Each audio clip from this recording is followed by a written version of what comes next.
अस्सलाम वालेकुम स्टूडेंट्स, कैसे हैं आप सब। अगर आपने अभी तक मेरे चैनल को सब्सक्राइब नहीं किया तो मेरे चैनल को सब्सक्राइब करें और बेल के नोटिफिकेशन को प्रेस कर दें ताकि जो मेरी आने वाली लेटेस्ट वीडियोस हैं वो आप तक पहुंच जाएं। आज की जो मेरी वीडियो है इसमें मैं सॉल्व सप्लीमेंट्री प्रॉब्लम नंबर 82 को एक्सप्लेन करूंगी। इसके अलावा मैं ये चीज़ एक्सप्लेन कर दूं कि मैंने चैप्टर नंबर 2 स्टार्ट किया हुआ है और सबसे पहले इसकी क्वेश्चन की जो स्टेटमेंट है उसको रीड करते हैं। लिखा हुआ है, find the area of a parallelogram having diagonals a and b. हम लोगों ने क्या चीज़ फाइंड आउट करनी है, पैरेललोग्राम का एरिया फाइंड आउट करना है, जिसके अकॉर्डिंग उन्होंने हमारे पास कोई से दो डायगोनल्स दे दिए हैं। ठीक है, वेक्टर ए भी दे दिया, वेक्टर बी भी दे दिया। ठीक है, तो सबसे पहले हम लोगों ने इस क्वेश्चन को फॉलो करते हुए मैंने डायग्राम बनाई है। हमेशा की तरह मेरा पैरेललोग्राम वैसा नहीं बना, अपने पैरेलल लाइंस के अकॉर्डिंग जो है, मतलब एक प्रॉपर पैरेललोग्राम थोड़ा सा मेरा कह लें ठीक नहीं ड्रॉ था। तो आपने प्रॉपर जो है डायगनल जो डायग्राम है उसको ठीक बनाना है। तो सबसे पहले देखें, यहाँ पे जो मेरे पास इसकी डायग्राम है पैरेललोग्राम में, मैंने यहाँ पे क्या किया है, एक पैरेललोग्राम ड्रॉ किया। ठीक है, अब इसको इस पैरेललोग्राम को नेम दे दिया है पी क्यू आर एस का। ठीक है, जिसकी ये वाली साइड इसके पैरेलल है और ये वाली साइड इसके पैरेलल है। ठीक है, और वो बता दिया उन्होंने कि मेरे पास कोई से दो डायगोनल्स गिवन है। ठीक है, अब पूरा एक डायगोनल। ठीक है, अभी सिर्फ आप ये देखें, डायगोनल का मतलब है जो उस पैरेललोग्राम को टू ट्राइंगल्स में कन्वर्ट करे। यहाँ से यहाँ तक मैंने एक अगर लाइन ड्रॉ किया है तो ये मेरे पास इस पीरियस का एक डायगोनल है। पैरेललोग्राम के अंदर टू डायगोनल्स होते हैं और वो टू डायगोनल्स किसी एक पॉइंट पे बाइसेक्ट करते हैं। ठीक है, तो इसके अकॉर्डिंग एक मेरे पास ये डायगोनल है, एक डायगोनल को हम ए लेट कर लेते हैं, वेक्टर ए, और जो दूसरा मेरे पास डायगोनल है उसको उन्होंने वेक्टर बी का नेम दे दिया है। ठीक है, दोनों वैल्यूज हमारे पास गिवन है। अब मैंने क्या करना है, अगर मैं ट्राइंगल्स के अकॉर्डिंग देखूं तो मैंने इधर से ये वाला एरोस शो किए हैं, ये मेरे पास इधर एरो जा रहा है, इधर से अपवर्ड डायगोनल देखें इसके अकॉर्डिंग ये इस साइड पे जा रहा है। ठीक है, और इसका ये अपवर्ड जा रहा है। ठीक है, अगर ये इस साइड पे जो इसके मतलब इसके ऑपोजिट ये वाला भी इस साइड पे जाएगा, अगर ये अपवर्ड जा रहा है तो ये भी अपवर्ड, इस एरोस शो किए। इसके अकॉर्डिंग डायगोनल्स, अगर ये वाला अपवर्ड जा रहा है तो ये वाला डाउनवर्ड आ रहा है। कुछ इस तरह से हम लोगों ने एरोस के साथ शो कर दिया है। अब अगर इस ट्राइंगल के अकॉर्डिंग देखें, ये जो सेंटर पॉइंट है इसको अगर मैं ओ का नेम दे दूं। ठीक है, ये जो मेरे पास सेंटर पॉइंट है इसको अगर मैं ओ का नेम दे दूं तो इसके अकॉर्डिंग मैंने क्या करना है, जिस पॉइंट पे वो बाइसेक्ट करे उसको मैंने ओ का नेम दे दिया। ठीक है, सिर्फ समझाने के लिए ये चीज़ बता रही हूँ।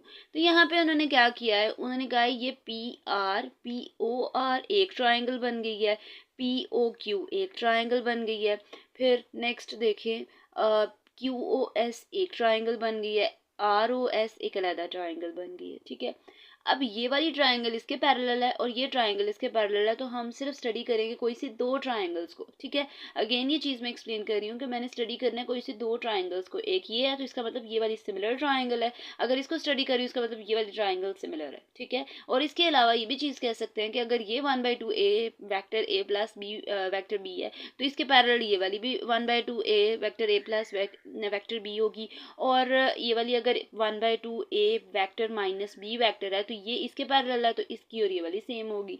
तो हम लोगों ने कोई सी दो ट्राइंगल्स पे काम करना है। ठीक है, उसके अलावा एक और चीज़ एक्सप्लेन करनी है और वो रह गई है, वो ये है कि मेरे पास ये 1/2 ए, मतलब मैं यहाँ से पूरा डायगोनल वेक्टर ए है, लेकिन अगर मैं उस डायगोनल को हाफ कर दूँ तो हाफ पी से लेकर ओ तक हाफ डायगोनल जो वेक्टर है वो ये आ गया, 1/2 से रिप्रेजेंट कर दिया है, और ओ से एस तक जो मेरे पास गया है उसको मैंने 1/2 वेक्टर ए से रिप्रेजेंट कर दिया।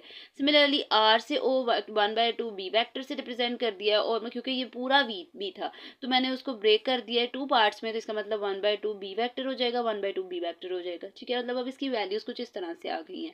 अब ये तो मैंने बता दिया सारी ट्राइंगल का किस तरह से हम लोगों ने करना है। इसका सोल्यूशन स्टार्ट करने से पहले आपको उन्होंने यहाँ पे लिख दिया, using the parallelogram law for addition we have p q is equal to 1/2 a plus b, vector a plus b की बात करते हैं, और जो पी आर है उसकी उन्होंने कहा है वो मेरे पास जो वेक्टर है वो है 1/2 वेक्टर ए माइनस वेक्टर बी। ठीक है, अब कुछ स्टूडेंट ये क्वेश्चन कर सकते हैं कि ये हम लोगों के पास किस तरह से वैल्यूज आई हैं कि हम लोगों ने इसको एक दफ़ा प्लस में लिख दी गई है और एक दफ़ा माइनस में लिख दी गई है।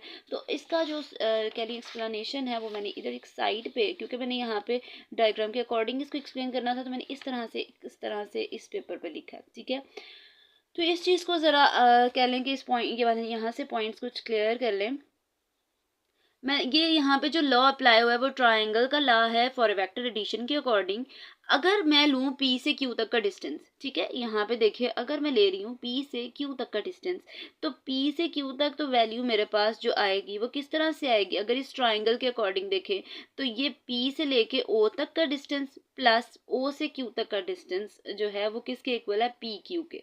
ठीक है, ट्राइंगल के वेक्टर एडिशन की अगर बात करें तो कुछ इस तरह से एडिशन होती है ना कि मेरे पास जो पी से क्यू तक का डिस्टेंस है वो किसके इक्वल है, पी से ओ तक का डिस्टेंस के प्लस ओ से क्यू तक है। तो मैंने इस तरह से लिख दिया। अब पी से लेके ओ तक की वैल्यू 1/2 वेक्टर ए है वो लिखती, और ओ से लेके क्यू तक की वैल्यू मेरे पास 1/2 बी थी। दोनों में 1/2 कॉमन है वो पहले आ दिया, और ए प्लस बी हमारे पास आ गया। ये तो मेरे पास पी क्यू का फॉर्मूला हम लोगों को इजीली समझ आ गया। अब मैंने मूव करना है पी आर तक। पी आर में देखिए हम लोगों ने किस तरह से वैल्यूज को फाइंड आउट करना है।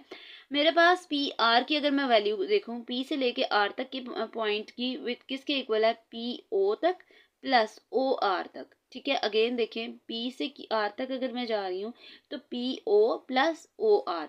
देखिए ये इसमें हमारे पास जो ओ आ रहा है उसका जो एरो है वो किस साइड पे आ रहा है, कह ले ऑपोजिट डायरेक्शन में है। तो ऑपोजिट डायरेक्शन के लिए वो माइनस आर ओ हो जाएगा, क्योंकि हम जब डायरेक्शन चेंज होती है उसका साइन भी ऑपोजिट हो जाता है। तो मैंने साइन उसका नेगेटिव कर दिया, लेकिन ओ आर की जगह वो क्या हो गया, अब आर ओ हो गया। तो पी ओ की जगह उसकी वैल्यू 1/2 ए आ गई, और आर ओ की जगह 1/2 वेक्टर बी आ गई है। अब दोनों में 1/2 कॉमन है, 1/2 लिख दिया, वेक्टर ए माइनस वेक्टर बी आ गया। ये मेरे पास इसका आंसर आ गया है पी आर का।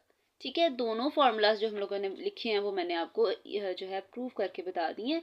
अब इसके फॉलो करते हुए पी क्यू की जगह बाकी क्वेश्चन बहुत इजी है, कह लें कि बाकी इतना मुश्किल नहीं है, बाकी इजी चीज़ें हैं। तो पी क्यू की जगह मैंने फार्मूला पुट किया, वेक्टर ए और वेक्टर बी की वैल्यूज पुट की हैं। 3+1, क्योंकि आई प्लस आई क्या हो जाएगा 4, जे -3 -2 -2 +4 +2। ठीक है, अब इन दोनों इस पूरी टर्म्स में से अगर देखें क्या चीज़ कॉमन आ रही है, तो मैं इधर से अगर 2 कॉमन लूँ तो 2 बाहर चल जाएगा। 2 बाहर भी 2 है, ऊपर 2 नीचे 2, ये कैंसिल आउट हो जाएंगे, और फिर मेरे पास जो फाइनल रिजल्ट आएगा पी क्यू का वो ये मेरे पास जो है वो क्या ले, मैंने इसको हाईलाइट कर दिया है। ठीक है, इसको मैंने हाईलाइट करके तो लिख दिया।